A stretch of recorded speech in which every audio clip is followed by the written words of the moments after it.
Let's open the book on this. Imagine setting a world record with the largest kick scooter. What does that say about Oliver Tree's wild world of music and stunts?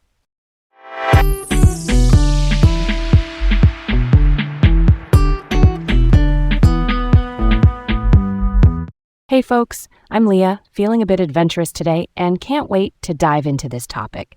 I'm Garrett, feeling pretty curious as usual, ready to explore Oliver Tree's world with you. Welcome to Laid Back Learning with Leah and Garrett.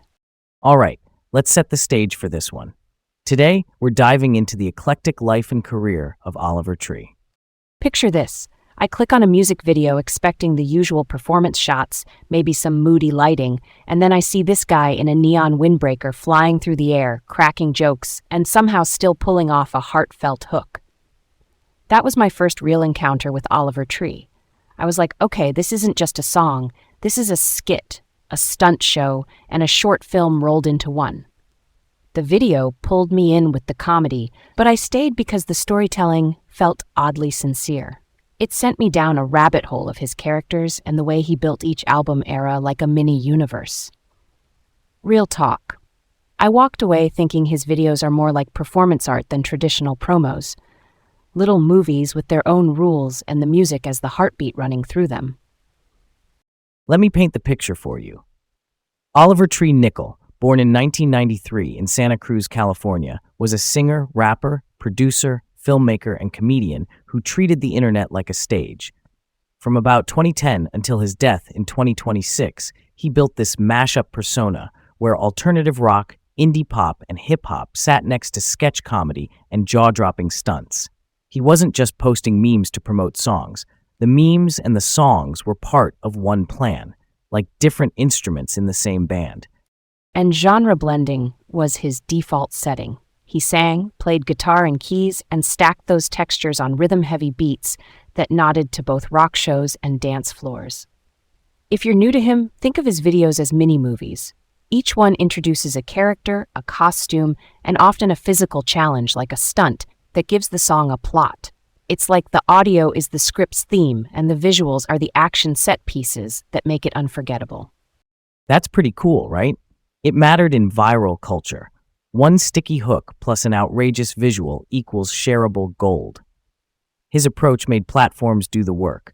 Clips spread because people wanted to show their friends the scooter, or the bowl cut, or the monster truck jump. And oh yeah, the chorus sticks in your head for a week. Let's get to the heart of it. He wasn't trying to be traditionally cool. He leaned into absurdity on purpose, which gave him room to be funny and thoughtful at the same time, and invited everyone in, even folks who didn't normally camp out in alternative pop spaces. Okay, here we go. From the top. Oliver grew up in Santa Cruz, a coastal city with a deep skate and surf culture. That scene shaped his sense of humor and his do-it-yourself streak. The same energy that builds backyard ramps also builds oddball art projects, and in his case, early bands.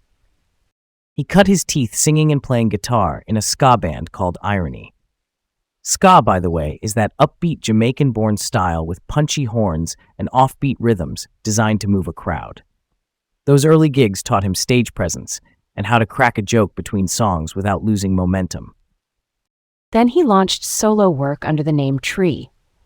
Under that alias, he self-released an album called Splitting Branches in early 2013. It had a laptop producer feel and the seeds of his later songwriting. It's like seeing the sketch before the full painting. Around the same time, he signed with Apollo, the ambient and experimental imprint of R&S Records, a respected electronic label, and dropped the Demons EP in August 2013. Quick definition, EP means extended play, longer than a single but shorter than an album. That release even included a cover of Radiohead's Karma Police, with a nod of approval from Tom York. No small cosign there. He stepped back from releasing music for a bit and studied music technology at CalArts, short for California Institute of the Arts. That technical focus, sound design, visuals, storytelling, later powered his auteur streak, meaning he could write, direct, and star in his own pieces with confidence. Before the pop spotlight, he'd already dipped into bass-heavy dance scenes. He played Wobbleland 2011 in San Francisco, a festival rooted in dubstep that low-end wobbling electronic style that shook clubs in the 2010s.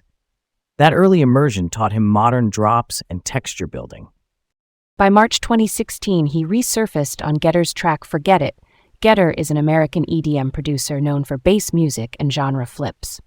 That song and its eerie video reintroduced Oliver to a wider audience and hinted at his cinematic instincts coming back online. Then came a turning point in late 2016, when I'm Down with Wethan, a Chicago-born DJ and producer, went viral. Viral just means it spread rapidly via shares and clips, way faster than a standard rollout. That momentum opened a lot of doors, fast. He parlayed that moment into a deal with Atlantic Records in 2016 and appeared on Last Call with Carson Daly, a late-night TV show that spotlighted rising acts. The TV look signaled he wasn't just an internet curiosity. He could hold a broadcast stage, too. By 2017, he rolled out Welcome to LA as his debut single as Oliver Tree, not just Tree. New name, sharper persona, bigger canvas, the beginning of the character-driven era we now associate with him. Next up, the major label climb. In early 2018, he released the Alien Boy EP, paired with a double video called All That Ex-Alien Boy. He wrote it, directed it, and starred in it. That's a lot of hats for one head. The visuals looked like a stunt reel meeting a comedy short, and it clicked with his audience immediately. Here's where it gets really interesting. He trained for 5 months at Paris Auto Speedway to perform freestyle monster truck jumps for those videos. Why invest that much time when you could fake it with effects? Because practical stunts feel dangerous and real, and that authenticity becomes a story people repeat. It's part art, part marketing, and part personal challenge. He hit big festivals like Lollapalooza and Outside Lands in 2018, which put the persona in front of mixed crowds, rock fans, dance fans, the whole stew. He also kept dropping comedy bits online with outfits like Jerry Media, turning his feeds into a sketch channel between releases. Then came Hurt at the end of 2018, filmed in Ukraine with co-director Brendan Vaughn. Shooting that far from home added texture, bleak winter settings meeting emotional vocals. It read like a short film, and it became one of his defining tracks. 2019 stacked more singles like Miracle Man and Cash Machine, plus the cheeky goodbye farewell tour announcement. He joked about retiring, then unretired later, meta humor that kept fans guessing while he leveled up the production around him. Ugly is Beautiful, his debut album, finally landed in July 2020 after delays for pandemic realities and to keep the spotlight on social justice conversations.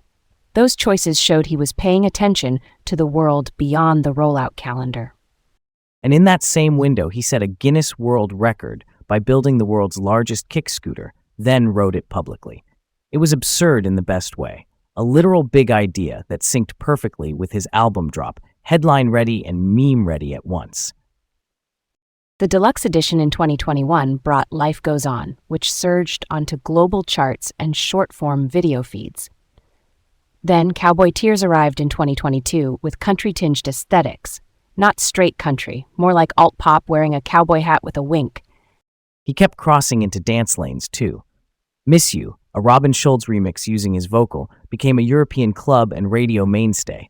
And in 2023, he dropped Here We Go Again with David Guetta, the French super producer. That's a signal flare on global EDM stages. All the while, there was a tug of war with creative control. Big labels bring resources, but also timetables and opinions. Independence brings freedom, but more responsibility. He clearly wanted to be the architect of every piece, from the song to the scooter bolt. Switching gears just a little, in late 2025, he teed up a new phase with the single Superhero. Then in April 2026, he announced he was leaving Atlantic Records to release music independently through his own imprint, Alien Boy Records. That is the clearest statement a modern artist can make about owning their vision and business. In April 2026, he dropped Love You Madly, Hate You Badly as an independent release. No middlemen, no corporate timelines, just the Oliver Tree machine building and shipping the art as he saw fit. That must have felt like coming full circle to the DIY days, but with a much larger audience.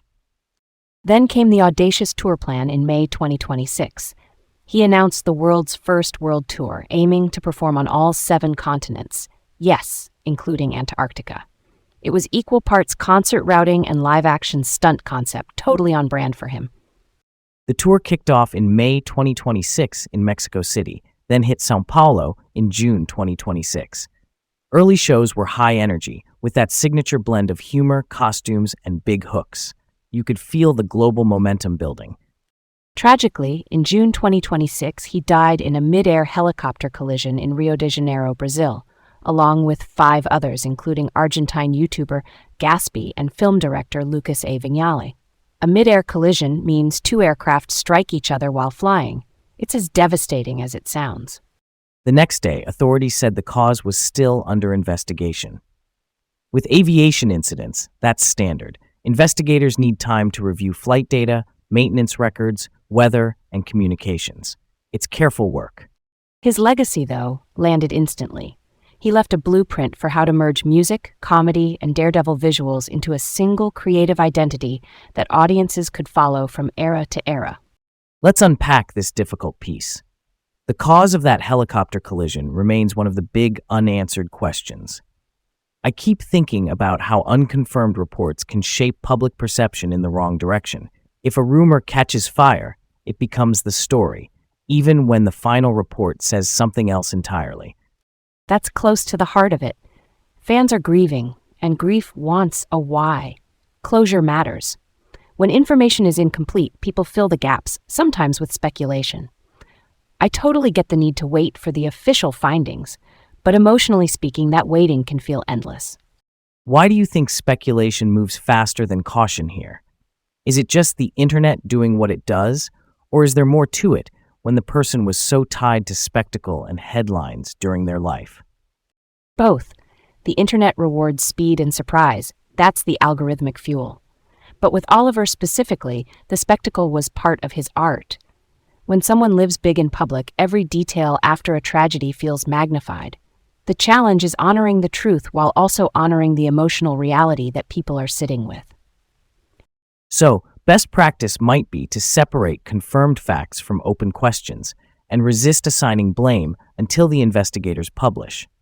It protects the people involved, and it protects his legacy from being warped by early guesses. And it gives space for the community to remember the work itself. Truth takes time. In aviation investigations, that's normal. Until then, it's okay to say we don't know yet and still feel everything we feel. Switching gears just a little. In pop culture terms, he made unforgettable moments. He was listed among the best and weirdest fashion at Coachella in 2017. Festival grounds basically became his runway. And that Guinness scooter record in 2020 was a headline magnet that carried his music right along with it. Plus, songs like Life Goes On and the Robin Schulz collab Miss You proved he could travel globally. He showed how music, internet humor, and visual stunts can loop together so the song gets lifted by the story, and the story sticks because the song slaps. Yeah, that checks out. Here's a thought I've been turning over. What if When I'm Down hadn't gone viral in 2016?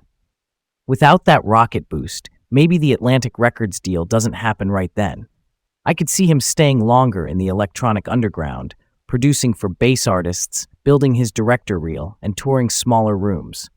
Off the beaten path, sure, but he might have sharpened the stunt film side even further before the mainstream found him. I'm with you, and I'll take it a step further. Without the major label scale early on, he might have leaned harder into indie releases under the Tree ethos, then reintroduced the Oliver Tree character later with even more control. We could have seen a slower burn, where the first album was fully independent, the stunts smaller but still real, and the audience grown through word of mouth and touring instead of TV moments. And he might have done more work as a behind-the-camera guy for other artists, directing videos for EDM and alternative acts while perfecting his own live show. This one's got legs, don't you think? He had the toolkit to be a career filmmaker, even if the charts took longer to come around. Totally, and artistically, maybe the Cowboy era doesn't land as a full album. Maybe it becomes a short film with a soundtrack EP. EP here means a small collection, 4 to 6 tracks, a tight narrative arc instead of a full spread. Different route, same creative DNA. Either way, I think we still end up with Oliver seeking independence. The pattern says he was always heading for a place where he called every shot, whether that came in 2017 or 2026. That's something to chew on, huh? Thanks for joining us on this wild ride through Oliver Tree's world. Stay curious and keep exploring new horizons. Catch you next time on Laid Back Learning with Leah and Garrett.